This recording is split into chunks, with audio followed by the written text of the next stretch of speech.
शुभ सकाळ आज 9 जून रविवार चलतु जानिबा देश विदेशर 30टी बड़ खबर मात्र 10 मिनिट रे। जदि एपर्यंत आपण माने वीडियो को लाइक करी नाहांती वीडियो को लाइक करी चैनल को सब्सक्राइब करी कमेंट माध्यम रे जणांतु आपण माने आम वीडियो केउ जिल्लारू देखुचंती।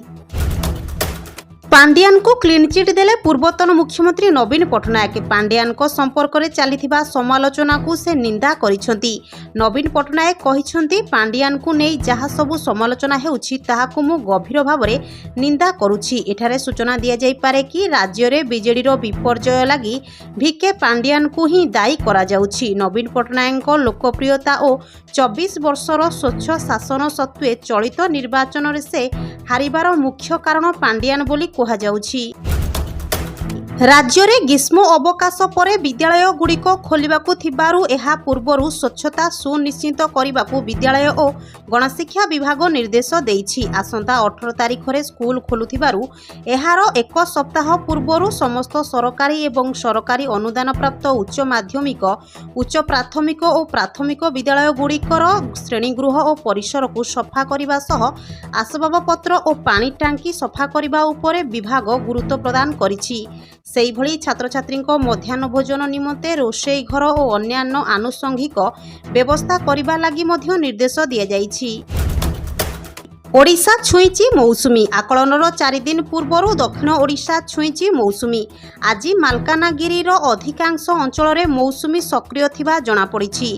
पर्यायक्रमे अन्य अंचल में मौसुमी सक्रिय हेबो। मौसुमी वायु प्रभाव में आज मालकानगिरी रे आरंभ होईछि वर्षा। मौसुमीर आगमन फल राज्य में जारी रहिथिबा प्रचंड ग्रीष्म प्रवाहरु आश्वस्ति मिलिबो। चलित वर्ष देश में भल मौसुमी वर्षा हेबो बोली मध्य पाणीपाग विभाग आकलन करिछि। गंजाम जिलार रंगेईलुंडा ठारे आसंता जुलाई 2 रु 6 तारिख पर्यंत अग्निवीर योजनार प्रार्थी चयन कराजिबो। एथिरे राज्यर 10 रु 12टी जिलार आवेदन करिथिबा प्रार्थी माने अंशग्रहण करिवे बोली जणा पड़िछि। एने एक जिला स्तरीय प्रस्तुति बैठक अतिरिक्त जिलापालक अध्यक्षतार अनुष्ठित होई जाइछि। एथिरे दैनिक 400 रु ऊर्ध्वर प्रार्थी अंशग्रहण करिवे।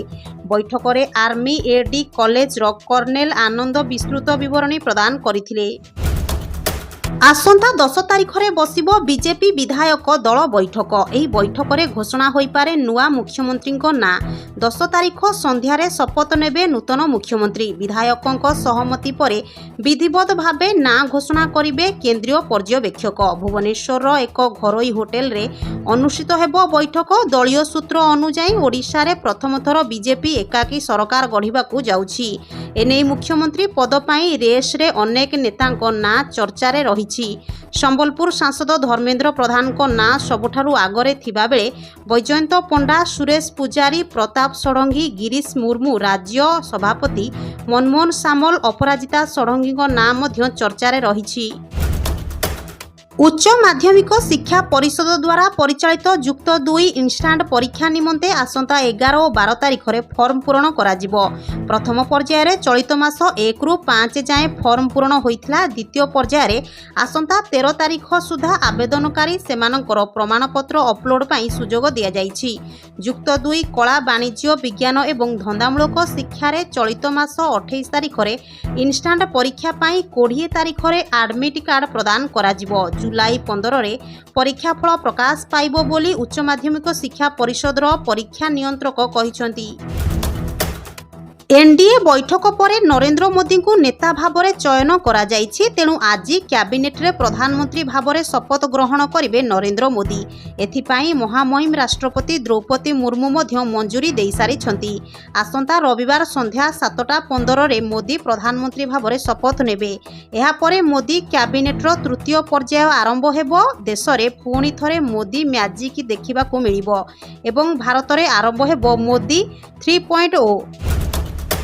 पुणी चमकिब श्रीमंदिर। मुख्य सचिवों हस्तक्षेप परे लागिला लाइट। श्रीमंदिर रु लाइट खोली नहीं जिबा घटना सारा राज्य रे चहल सृष्टि करिथिला।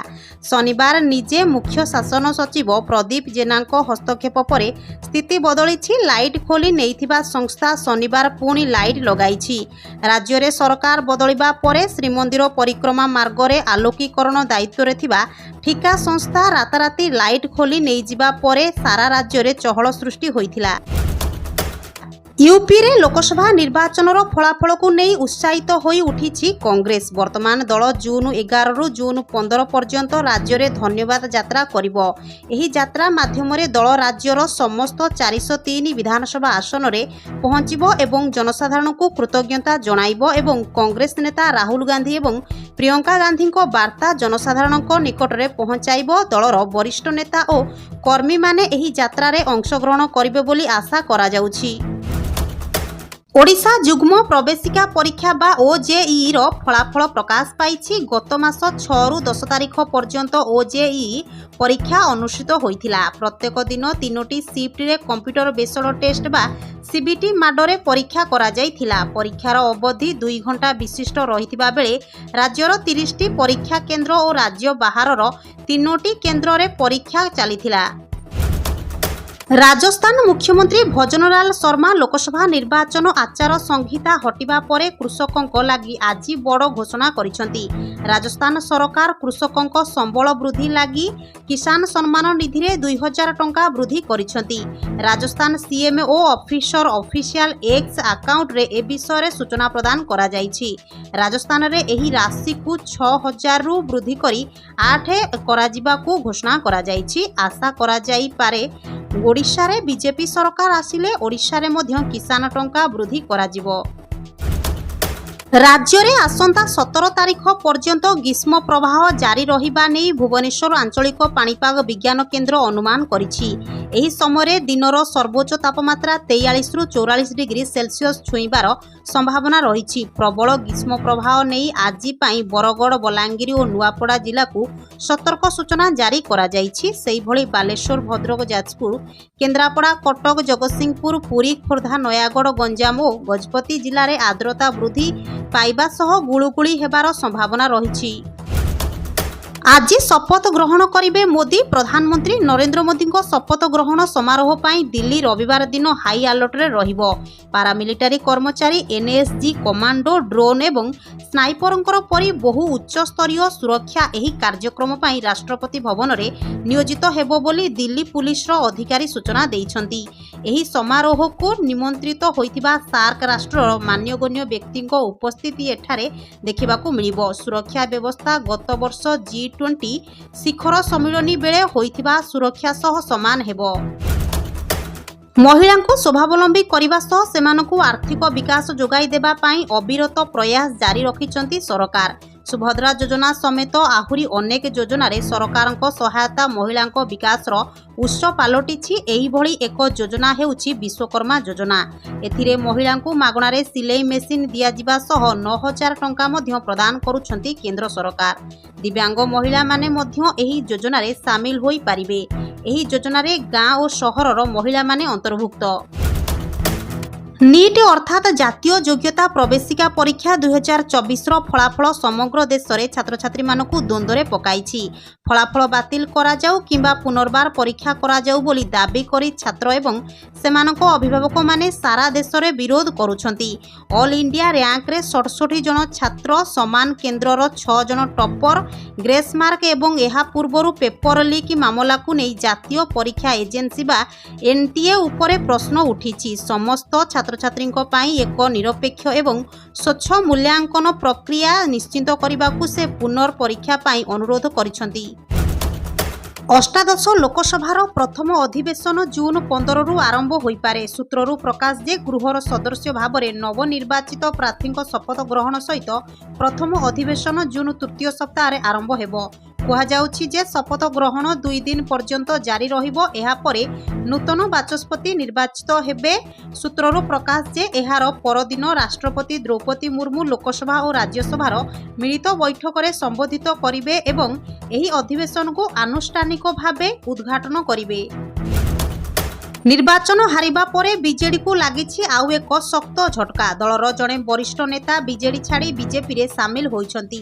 भुवनेश्वर लोकसभा आसनर पूर्वतन सांसद प्रसन्न पाटसाणी आज दल छाड़ी पद्म धरिछंती। प्रसन्न पाटसाणी 2024 निर्वाचन रे बीजेडी रो पराजय परे बीजेपी को निजर करिछंती। पीएम किसान योजना मध्य अंतर्भुक्त जहाँ कृषक मानक पई विशेष उपयोगी वार्षिक 6000 टंका हार रे कृषकों अकाउंट रे टंका जमा करा जाउछि। वर्तमान कृषक माने 17तम किस्ती पई उत्साहर सहित अपेक्षा करिसंती, किंतु एही 17तम किस्ती आसंता काली मोदी तृतीय थर पई शपथ ग्रहण करिवार एक सप्ताह परे कृषकों अकाउंट को जीव। एही समय जदि बीजेपी पुणी क्षमता को आसे तेबे प्रधानमंत्री किसान एही योजना जारी रखिबे। आगामी 5 वर्ष पई कृषक मानकु वार्षिक 6000 टंका हार रे 30,000 टंका दिया जिवो।